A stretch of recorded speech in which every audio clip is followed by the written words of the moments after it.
For the first time in my career, I began to experience the envy of seeing younger politicians succeed where I had failed, moving into higher offices, getting more things done.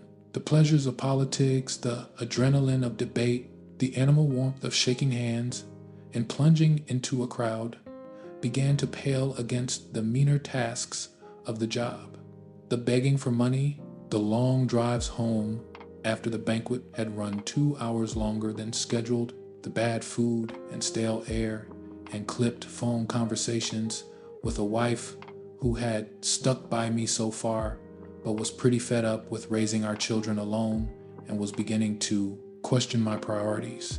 Even the legislative work, the policy making that had gotten me to run in the first place, began to feel too incremental, too removed from the larger battles over taxes, security, healthcare, and jobs that were being waged on a national stage. I began to harbor doubts about the path I had chosen. I began feeling the way I imagine an actor or athlete must feel when, after years of commitment to a particular dream, after years of waiting tables between auditions or scratching out hits in the minor leagues, he realizes that he's gone just about as far as talent or fortune will take him. The dream will not happen, and he now faces the choice of accepting this fact like a grown-up and moving on to more sensible pursuits, or refusing the truth and ending up bitter, quarrelsome, and slightly pathetic. Denial, anger, bargaining, despair. I'm not sure I went through all the stages prescribed by the experts. At some point, though, I arrived at acceptance of my limits and, in a way, my mortality.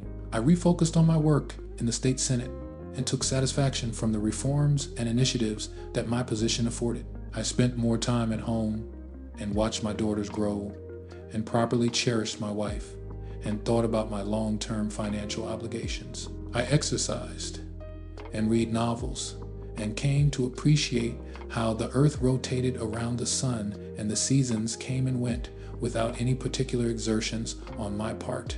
And it was this acceptance, I think, that allowed me to come up with the thoroughly cockeyed idea of running for the United States Senate. An up or out strategy was how I described it to my wife.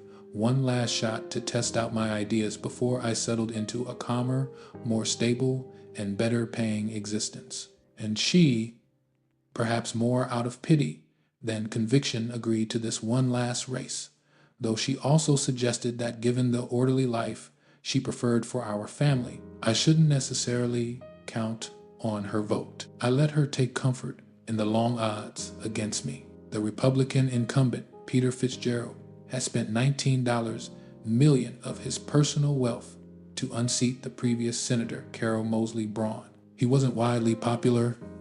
In fact, he didn't really seem to enjoy politics all that much, but he still had unlimited money in his family, as well as a genuine integrity that had earned him grudging respect from the voters.